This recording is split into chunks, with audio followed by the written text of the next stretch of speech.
Hi hello welcome back to our channel options master guide. இது நம்ம disclaimer. இந்த சேனல்ல நாம கொடுக்குற எல்லா இன்ஃபர்மேஷனும் ஒரு எஜுகேஷனல் பர்பஸ்க்காக மட்டும்தான். நாம இங்க யாரையுமே ட்ரேட் பண்ணுங்க அப்படின்னு சொல்லி என்கரேஜ் பண்ணல. இங்க கொடுக்குற எல்லா தகவலும் என்னோட தனிப்பட்ட கருத்து. இது ஏத்துக்கிறது ஏத்துக்காதது உங்களோட விருப்பம். ரொம்ப முக்கியமா, நான் செபி ரிஜிஸ்டர் அட்வைசரி கிடையாது. ஓகே, இப்போ நம்ம இன்னைக்கு உண்டான வீடியோக்குள்ள போயிடுவோம். ஓகே, இது பார்த்தீங்க அப்படின்னா நிஃப்டிக்கு நாம நேத்துக்கு மார்க்கெட் தொடங்குறதுக்கு முன்னாடியே கொடுத்திருந்த லெவல்ஸ் இந்த 4 கிரீன் கலர் லைன்ஸ்.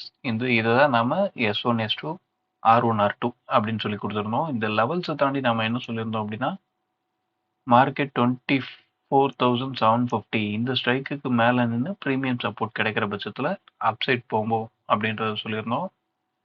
அதே நேரத்துல ஒவ்வொரு 50 ஸ்ட்ரைக்கும் ரெசிஸ்டண்டா செயல்படுறதுக்கு வாய்ப்பு. இது எப்பனா மார்க்கெட் ஹை போகிறது ஸ்டாப் ஆயிடுச்சு அப்படின்ற பட்சத்தில் ரெசிஸ்டண்ட்டாக செயல்படும் அப்படின்றத நாம் சொல்லியிருந்தோம். நல்ல ஒரு டவுன் சைட் மூவ்மெண்ட் அப்படின்னா 24,600 அதுக்கு கீழே நின்று ப்ரீமியம் சப்போர்ட் கிடைக்கும் போது தான் ஒரு நல்ல டவுன் சைட் மூவ்மெண்ட் எதிர்பார்க்கலாம் இப்படின்றத நம்ம சொல்லியிருந்தோம். மார்க்கெட் பாருங்கள், இன்னைக்கு ஓப்பன் ப்ரைஸ் பார்த்தீங்கன்னா கிட்டத்தட்ட ப்ரீவியஸ் டே க்ளோஸ் ப்ரைஸ் பக்கத்துலேயே ஒரு 15 பாயிண்ட் பாசிட்டிவில் தான் ஓப்பன் பண்ணுறான். ஓப்பன் பண்ணி மார்க்கெட் அப்படின்றவன் ஸ்பாட் அப்படின்றது ப்ரீவியஸ் டே க்ளோஸ் ப்ரைஸில் சப்போர்ட் எடுத்துருச்சு. சப்போர்ட் எடுத்து ஒரு சின்ன ஸ்விங்கு போகுது. அடுத்த ஸ்விங்லேயும் கரெக்ஷன் அந்த ப்ரீவியஸ் டே க்ளோஸ் ப்ரைஸ் அங்கே தான் சப்போர்ட் எடுத்திருக்கு. சப்போர்ட் எடுத்தது நேராக ஒரு நல்ல அப்சைட் மூவ்மெண்ட் கொடுத்துட்டு அதுக்கடுத்து நல்ல ஒரு அப்சைட் சைட்வேஸ்லேயே நிறுத்திட்டான். இப்போ நாம் ப்ரீமியத்தை பற்றி இப்போ சொன்னது ஹை போகிறது ஸ்டாப் ஆயிடுச்சு அப்படின்ற பட்சத்தில் தான் இது நடக்கும் அப்படின்றத சொல்லியிருந்தோம். ஒரு ரெசிஸ்டண்ட்டாக செயல்படுறது, ஒவ்வொரு 50 ஸ்ட்ரைக்கும் ரெசிஸ்டண்ட்டாக செயல்படுறது அப்படின்றத சொல்லியிருந்தோம். நம்மளோட கால்குலேஷன்ஸ் படி மார்க்கெட் ஸ்பாட் அப்படின்றது பார்த்தீங்க அப்படின்னா 9 மணி 15 நிமிஷம் 16 செகண்டுக்கு as per price spot low stopped அப்படின்னு சொல்லி வந்துருச்சு நமக்கு. அதுக்கடுத்து நீங்கள் எந்த டைமை போய் பார்த்தீங்க அப்படின்னாலும் இங்கே வெயிட் அப்படின்றது வந்திருக்காது. எவ்வளோதான் போனாலும் ஃபுல் டே அப்படின்றது நமக்கு 9, 15, 16 செகண்டுக்கு ஸ்பாட் லோ போகிறது நின்றுடுச்சு அப்படின்றது வந்துருச்சு. அதாவது இங்கே இப்போ பார்த்தீங்கன்னா இந்த சைட் வெயிட் அப்படின்றதுக்கு இங்கே வெயிட் ஏன் அப்படின்னு இருக்குன்னா இன்னும் ஹை போகிறது ஸ்டாப் ஆகலை அப்படின்றத பேஸ் பண்ணி தான் இங்கே வெயிட்னு வருது. ஆனால் as per price spot low stopped அப்படின்றது நமக்கு 9, 15, 16 செகண்டுக்கே கிடச்சிருச்சு. ஆக்சுவலாக பார்த்தீங்க அப்படின்னா நாம் இங்கே ஒரு 1 மினிட் கேண்டிலாக கூட போட்டு பார்ப்போம். இந்த 1 மினிட் கேண்டிலில் பார்த்தீங்க அப்படின்னா கூட ஸ்பாட் அப்படின்றவன் ஃபர்ஸ்ட் 1 மினிட் கேண்டிலில் ஒரு லோ வச்சுருக்கான். என்ன அப்படின்னா 24,703. அடுத்து பாருங்க, அடுத்த லோ அப்படின்றது 9:50க்கு தான் வந்திருக்கான். என்ன அப்படின்னா 24,706. ஃபர்ஸ்ட் கேண்டிலோட லோ 703. அந்த லோவை பிரேக் பண்ணவே கிடையாது. புரியுதுங்களா? ஸ்பாட் ப்ரைஸ், ப்ரீமியத்தோட ப்ரைஸ் அப்படின்றது இப்படி தான் வேலை செய்யும். ப்ரீமியத்தோட ப்ரைஸ் என்ன சொல்லுதோ அதுதான் ஸ்பாட் கேட்கும்.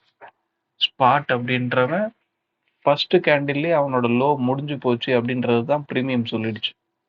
அதுக்கு அடுத்து இந்த இடத்துல ப்ரீமியம் திரும்பியும் லோ பக்கத்தில் ஸ்பாட் வரான் அப்படின்னா அதெல்லாம் இன்னொரு வாய்ப்பு கொடுக்குறான் அப்படின்றது தான் அங்கே மீனிங். இந்த இடத்துல நீங்கள் கரெக்டாக கண்டுபிடிச்சிங்க அப்படின்னா ஒரு லாஸ் இல்லாமல் உங்களோட ட்ரேடை நீங்கள் பண்ணிட்டு போகலாம்.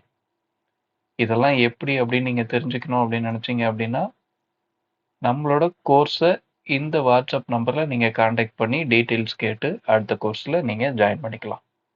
ஓகே, இப்போ நம்ம இதெல்லாம் ரிமூவ் பண்ணிவிட்டு இன்னைக்கு உண்டான லெவல்ஸ் என்ன அப்படின்றத பார்ப்போம். ஓகே, இன்னைக்கு உண்டான லெவல்ஸ் மார்க் பண்ணியாச்சு. அதுக்கு முன்னாடி நாம் நேற்று கொடுத்துருந்த லெவல்ஸ் எல்லாமே இந்த 2 ஸ்ட்ரைக்கை பேஸ் பண்ணி தான். 24,450 புட்டு, 24,850 கால். இந்த 2 ஸ்ட்ரைக்கை பேஸ் பண்ணி தான் நாம் நேற்று லெவல்ஸ் கொடுத்துருந்தோம். இன்னைக்கு உண்டான லெவல்ஸ் பார்த்தீங்கன்னா 25,066, 24,996, 24,855, 24,783. இதுதான் நம்ம இன்னைக்கு உண்டான லெவல்ஸா எடுத்திருக்கோம். இதை தாண்டி பிரீமியம் என்ன சொல்லுது அப்படின்னா 25,100. இந்த ஸ்ட்ரைக் அப்படின்றது ஒரு நல்ல ரெசிஸ்டண்டா செயல்படுறதுக்கு தான் வாய்ப்பா இப்பயும் காமிச்சிட்டு இருக்கு. இது லைவ் மார்க்கெட்ல பிரீமியத்தோட சேஞ்சஸ் பொறுத்து மாறும். லைவ் மார்க்கெட்ல நீங்க இந்த ஸ்ட்ரைக் சப்போர்ட்டா இருக்குமா இல்ல ரெசிஸ்டண்டா இருக்குமா அப்படின்றதெல்லாம் இந்த ஸ்ட்ரைக்கோட கால் புட்டோட ஹையையும் லோவையும் கம்பேர் பண்றது மூலயமா உங்களால தெரிஞ்சுக்க முடியும். ஓகே, இந்த ஏரியா ஒரு ரெசிஸ்டண்டா செயல்படுறதுக்கு வாய்ப்பு. அதுக்கடுத்து இதுக்கு மேல நின்று பிரீமியம் சப்போர்ட் கிடைக்கிற பட்சத்துல நல்ல ஒரு அப்சைட் மூவ்மெண்ட் எதிர்பார்க்கலாம். அதே மாதிரி டவுன் சைடில் அப்படின்ற பட்சத்தில் இப்போதைக்கு மார்க்கெட் 24,800 இந்த ஸ்ட்ரைக்குக்கு கீழே நின்று ப்ரீமியம் சப்போர்ட்டும் கிடைக்கிற பட்சத்தில் நல்ல ஒரு டவுன் சைட் மூவ்மெண்ட் இதுக்கப்புறம் எதிர்பார்க்கலாம். அந்த 800க்கு கீழே நிற்கிற பட்சத்தில் இதுக்கு நடுவில் பார்த்தீங்கன்னா உங்களுக்கு 300 பாயிண்ட்ஸ் இருக்கு. நல்ல ஒரு மூவ்மெண்ட் பண்ணக்கூடிய ஏரியா தான் இருக்கு. அதே மாதிரி ஏடிஎம் ப்ரைஸ் பார்த்தீங்க அப்படின்னா எக்ஸ்பைரி டேக்கு ஒரு நாள் முன்னாடி எந்த அளவு டிகே ஆகுமோ அந்த அளவு இன்னே ஒரு நாள்ல திங்கட்கிழமை ஒரு நாள்ல நடந்திருக்கு. கிட்டத்தட்ட 45 பாயிண்ட் டிகே நடந்திருக்கு. ஸோ நல்ல டிகே ஆயிருக்கு. டிகே ஆனதுக்கு அப்புறம் என்ன நடக்கணும் அப்படின்றத புரிஞ்சுக்கோங்க. ப்ரைஸ் டிகே ஆனதுக்கு அப்புறம் செல்லர் நல்ல ப்ராஃபிட்ல இருக்கிறதுக்கு வாய்ப்பு. ப்ராஃபிட்ல இருக்கிற செல்லர் அவன் பொசிஷனை ப்ராஃபிட்டை புக் பண்றதுக்கு வாய்ப்பு. எந்த செல்லர் ப்ராஃபிட்டை புக் பண்ணா மார்க்கெட் என்ன நடக்கும், இல்ல ஒரு செல்லர் லாஸை புக் பண்ணா என்ன நடக்கும் அப்படின்றத வாய்ப்புகள் எந்த பக்கம் ஒரு பையருக்கு எந்த இடத்துல வாய்ப்பு கிடைக்கும் அப்படின்றத கணிச்சு அந்த இடத்துல மட்டும் உங்க என்ட்ரி எடுங்க.